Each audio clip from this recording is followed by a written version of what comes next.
4D Infrastructure is a newly minted global listed infrastructure manager. So we're investing in all four corners of the world, and we're part of the Bennelong Funds Management Group of boutique fund managers. We were actually established in April 2015, that's when we joined Bennelong. But prior to that, Sarah and I got together and started to think about whether there was an opportunity in listed infrastructure assets or listed infrastructure investment at that point in time. And we came to the conclusion pretty quickly that there was a real opportunity there. Firstly, there is only around about a dozen fund managers that actually invest or manage global listed infrastructure around the world. So compared to some other asset classes, there were still opportunities in terms of new entrants in that market, we believe. Then the flip side is that the demand for infrastructure or the need for infrastructure investment over the coming decades is huge. There's been a gross underinvestment around the world by governments in infrastructure over the last 20 or 30 years. Part of that's been a product of the GFC, where governments were focused on other areas, such as saving banks. So therefore, all the global infrastructure systems all over the world have been neglected. And what that means is there's got to be a lot of money invested over the next 20 or 30 years to just bring them up to scratch, even before we start looking at investing them. But because governments are still constrained with a lot of debt post-GFC, they can't fund all that infrastructure, and a lot of that infrastructure investment is going to have to be funded privately. So we came to the conclusion, still opportunities in the listed infrastructure space because there's not a lot of competitors there at the moment, a dozen, but that's not a big number relative to other asset classes, and a huge opportunity for private sector infrastructure investment over coming decades. A key feature when we set up 4D was to make sure that the investment professionals we hire, their interests and their objectives are aligned with those of the business, and in particular, obviously, the fund. So we do that through two mechanisms. Firstly, all staff are eligible for equity allocations as part of the 4D business. That's at no cost to them, and that's a function of their performance and the fund's performance. So clearly their interests are aligned directly with those of the fund.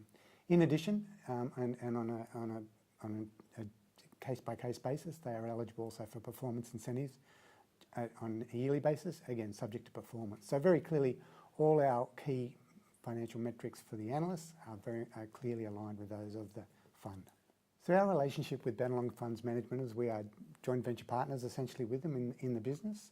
They own equity in the 4D infrastructure business, but we adopt a classic boutique model. So the way Bennelong works is they provide all the support services, all the back office services, just distribution, accounting, tax, all those sort of services for the fund, which basically frees up the investment team to be focused on one, obviously getting good performance out of the portfolio, and secondly also then seeking to raise and promote the profile of the fund and raise funds for the fund. The investment objective of the 4D fund is to identify quality listed infrastructure companies, trading all around the world obviously, with growing sustainable earnings and growing sustainable dividends. Now the fund itself is index agnostic, so we're not measured against any individual fund, stock market index, but we have a benchmark return, which is the G7 inflation index plus 5.5%.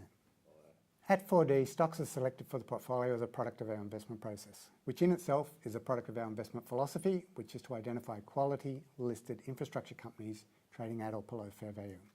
Investment process involves 4 steps. First step is defining our universe, and we tend to have a narrow definition of infrastructure in our stocks, and therefore our universe narrows down from the broader market-based universe. Second step involves country risk assessment and evaluation, where we basically look at countries as if they were a company and assess their risk in terms of portfolio investment destinations. Third step is where we look at stocks individually. That involves 2 subsets, which is one is valuation of the company and the second is quality assessment of the company.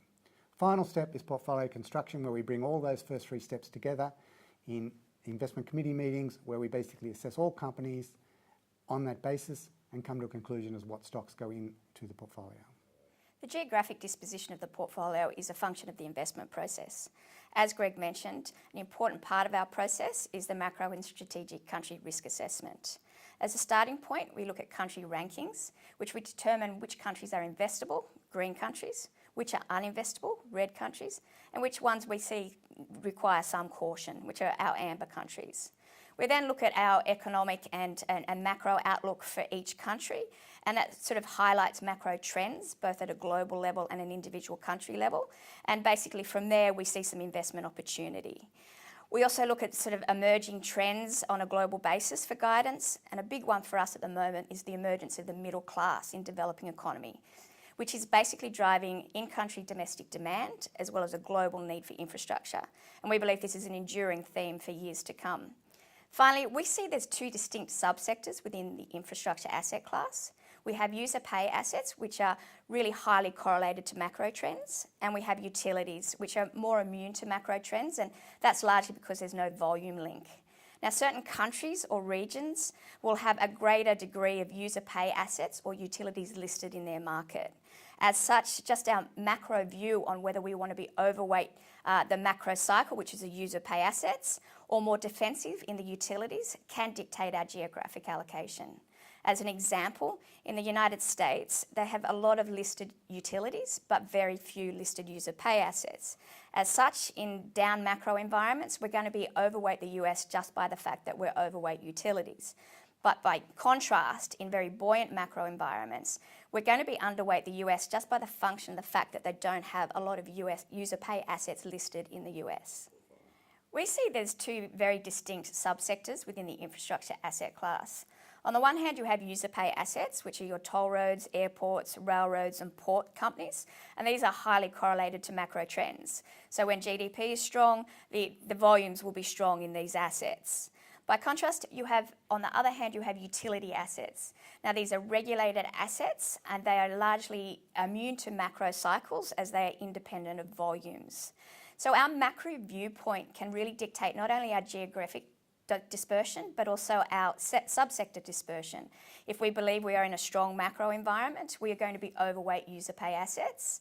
And if we think we're in a sort of a depressed macro environment, we're going to be moving more into our defensive, resilient utilities, which don't have any volume link. We also have some portfolio construction guidelines, which provide guidance around whether we have sector or regional limitations and also individual stock limits. So we run a global listed infrastructure fund. So the risks inherent to that asset class include general market risk. We are invested in the market. You then have your macro and geopolitical risk. We are a global fund and we are exposed to a number of different countries and regions. So we have both in-country macro geopolitical risk as well as the global trends and themes that we're seeing in those areas. We are also exposed to emerging markets, which arguably increases some of those risks and increases the volatility of the fund. We're in infrastructure. They are long-term assets. They have underpinned generally by regulation or contract.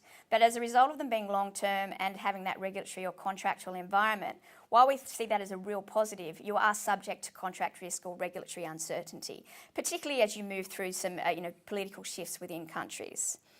And finally, one I will just mention is interest rate risk. Now, these asset classes are susceptible to interest rate shifts, and in particular, the utilities are considered a bond proxy.